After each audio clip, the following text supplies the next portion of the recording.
Good morning દોસ્તો, રાહુલ પરમાર બ્લોગમાં આપનું સ્વાગત છે। આજે મારો ત્રીજો દિવસ છે બ્લોગનો, જોઈ શકો છો તમે। આજે પણ સારો દિવસ ગયો છે મારો। અત્યારમાંથી ખરીદી થઈ છે નવું વસ્તુની। તમારા સાથ સહકાર અને સપોર્ટના કારણે બધું થાય છે।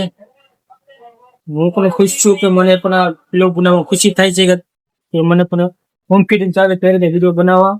અને આ જો મારા વાઈફનું આ હેર ડ્રાયર રિપેરિંગ માટે આવ્યું છે, પણ સારું જ છે, કાંઈ થયું નથી તેને। અને આજમાંથી રિપેરિંગ આવવાનું ચાલુ થઈ જાય તો સારું છે। તો તમે જોઈ શકો છો કે ધંધા કરવા માટે મોટી મુશ્કેલી આવે છે। કોઈ વસ્તુ વેચાણ ન થાય, રિપેરિંગ નું આવે કેટલી દિવસ ચાલુ તો બહુ અઘરું છે। એટલા માટે આ બધું અત્યારથી જ પોતાની લાઈફ કરી સેટ કરીને માટે કામકાજ કરવું પડે છે। તો તમે સાથ સહકાર અને સપોર્ટ કરો તો થેન્ક યુ દોસ્તો। લાઈક કરો, સબસ્ક્રાઇબ કરો અને ફોલો કરો। અને આવનારા વિડીયો માટે મારા વ્લોગ જોતા રહો। રાહુલ પરમાર વ્લોગ।